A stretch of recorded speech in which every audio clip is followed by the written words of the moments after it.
I want to draw your attention to the period where your former president Buhari opened the border for his brothers from other countries to troop into Nigeria.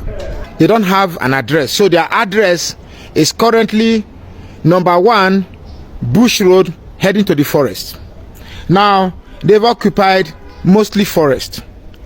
What will be the occupation of the children? That's the one you see begging on your street. They've moved away from the north. They are in the south because the target is to take away land from south. What will be the job of the women? To give birth to more Fulanis. So how will they eat? The men will obviously find a means. Now they are not in your farms farming. Obviously all the men that trooped into Nigeria cannot be rearing cattle. So what exactly are they doing? Now you understand why we have this high prevalence of kidnapping. Hello and what's up guys. In this video we are diving into a story that explains how Nigeria's insecurity crisis really started. Listen closely because this is the kind of information you need to hear. A northern leader has revealed that back in 2015 Fulani militias were brought into Nigeria from countries like Mali, Senegal, Sierra Leone, Niger and Chad. Why? To help win an election. Yes, they opened the border wide, brought in these foreign Fulani and used them to remove Goodluck Jonathan from power. But here is the problem. After the election, these Fulani militias refused to leave. Now, they have become a major source of the insecurity, tearing this country apart. These are not the same Fulani we have lived with peacefully for years. These ones are strangers. And here is where it gets even more shocking. Arrests have been made, but security agencies are keeping quiet. Why haven't they told us who these people are? What are they hiding? The northern leader even said he and others warned APC back then that this will happen, but no one listened. Another Nigerian has also come forward to say that President Buhari opened the borders to allow his Fulani brothers from neighboring countries to enter freely, and now their target is clear: to seize land in southern Nigeria by all means necessary.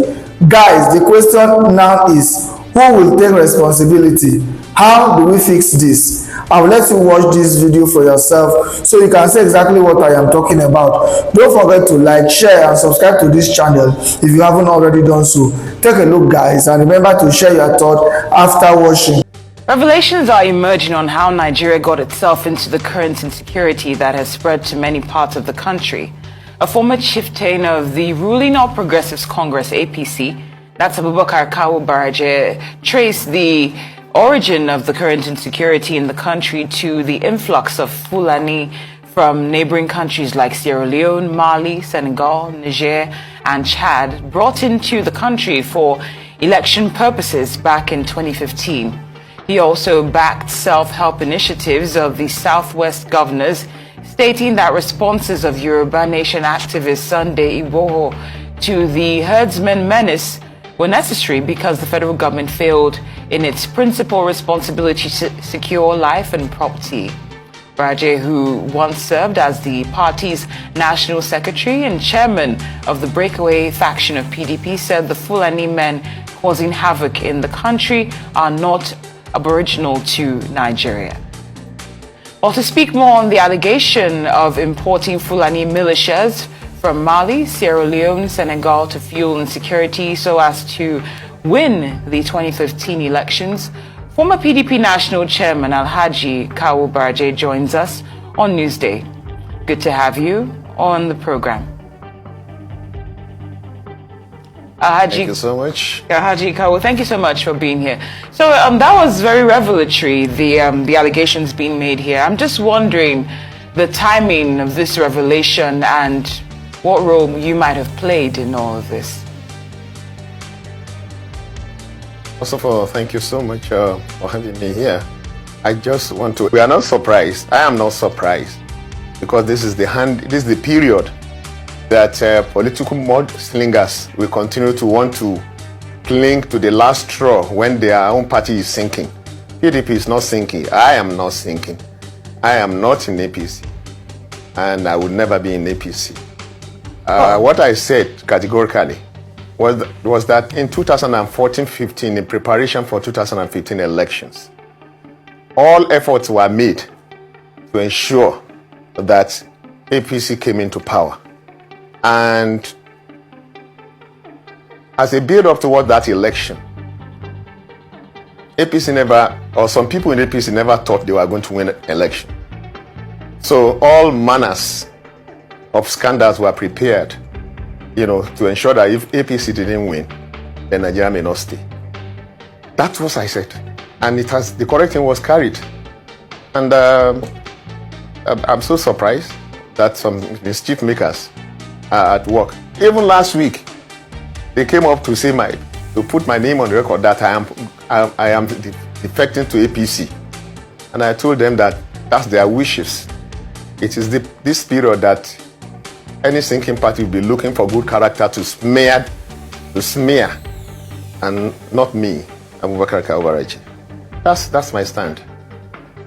Now, I'd like to follow up on something that you mentioned earlier. You said that you were indeed with the APC, but that you quickly left before you got your fingers burnt. Can you explain what you meant by that statement? Yeah.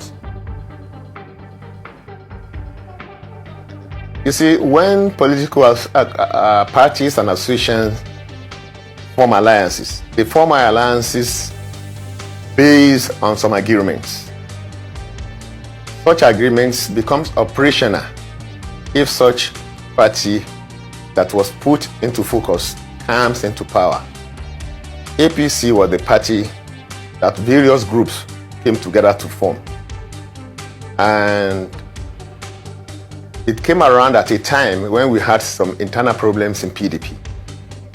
And I happened to be pushed forward to provide leadership for the group that was coming from the PDP, which was known as the new PDP, the defunct new PDP. So we were on agreement on certain issues. And immediately we came into power. No sooner that we realized that those agreements were being violated, we have to go back, because we stood for honesty, we stood for fighting for the masses, and the idea that we had before we went to agreement was that the individuals that we were meeting in APC, as they refer to themselves as progressive, the ideas they had was not progressive enough for us. Do you know why we now have high prevalence of kidnapping in Nigeria?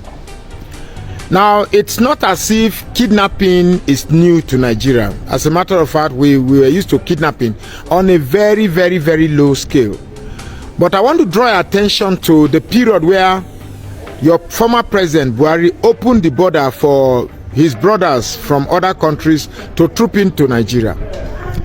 Now, here is, when we talk about this kidnapping, it appears we don't know the degree to which we are all endangered in this country. So I'm going to paint a picture to give you how gruesome or how precarious our situation is in Nigeria. For starters, let us reason this way. Now you have the poorest and the homeless, the hungry of a particular country trekking and flooding into Nigeria. It's a pity I was searching through YouTube to get that video where the borders were open and hordes of Fulanis were thronging into Nigeria. Now let me paint a picture. Now imagine you bring a destitute from another country, one who is a poorer country, then you are bringing the destitute of a poorer country to Nigeria. Now they're in this country. They have no skills. They have no money. And they are so fertile that they can give birth. I was in Warri the other day. One small girl, I think if you calculate Buhari's 8 years, so if you look at them, some of their offspring should be around 3, 4, 5, 6 years. And the small girl that came pretending to be crippled was pulling at me to feed them. Now, if you have these hordes of foreigners flooding into your country without an address, they don't have an address. So their address is currently Number one, bush road heading to the forest. Now, they've occupied mostly forest. What will be the occupation of the children? That's the one you see begging on your street. They've moved away from the north. They are in the south because the target is to take away land from south. What will be the job of the women? To give birth to more Fulanis. So how will they eat? The men will obviously find a means. Now they are not in your farms farming. Obviously all the men that trooped into Nigeria cannot be rearing cattle. So what exactly are they doing? Now you understand why we have this high prevalence of kidnapping. And when they kidnap, why is it that they demand for such outrageous sum of money, 100 million, 20 million, even if they know that the type of money they are asking is not within the financial earnings of the kidnappee. So right now, when they first came, like in Plateau State, they were all over terminals, they were everywhere. But now they've dissipated, they've integrated, they've managed to rent houses, they've integrated with themselves with the sympathizers. Now, until we take this menace, we take the bull of this menace, or until we take the bull or this menacing bull by the horn, we'll keep pretending.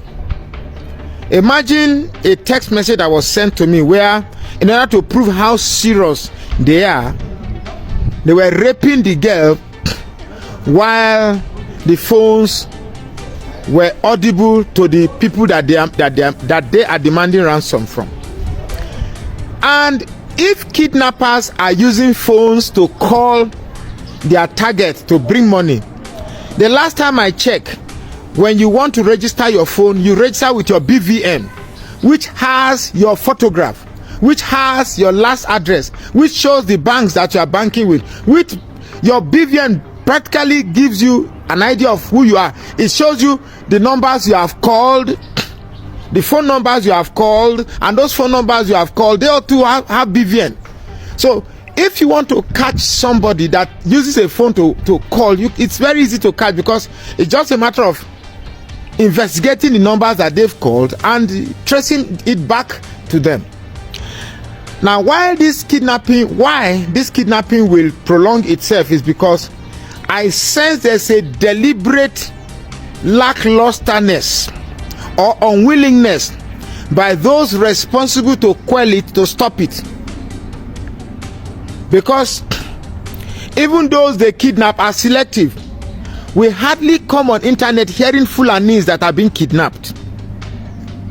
The victims are mostly Christians and people from the south. So I'm using this opportunity to talk to the relevant security agencies that the idea that you can allow this hydra-headed kidnapping monster to prevail for this long leaves so much to be desired and leaves so much to be told. If they are using phone numbers to call their victims, then you can use the same phone number to track them. Nigeria is capable of being great. We just need people. Our police can actually do very well if they put their mind into it. It's just that somehow the powers that be from Abuja will prevent our security agencies from doing what they ought to do. This is my small piece, and I believe I've touched somewhere. But I do know one thing for sure, that this menace cannot continue forever. So what I'm saying is simple. When push comes to shove, the victims will definitely fight back. Nigeria cannot continue to stay behind and watch a few miscreants that are not up to the population or the least populated people in Nigeria hold Nigeria by the balls. Very soon, the questions we have shied away from asking that has led and plunged Nigeria into this abysmal phase that we are ashamed to describe ourselves as Nigeria, will definitely come to question it. I am a proud Southerner. I am a proud Robo man, and I will fight to defend my heritage, irrespective of whatever thing you think yourself to be. My name is Magnus Oraka. Please follow this page and share this post now.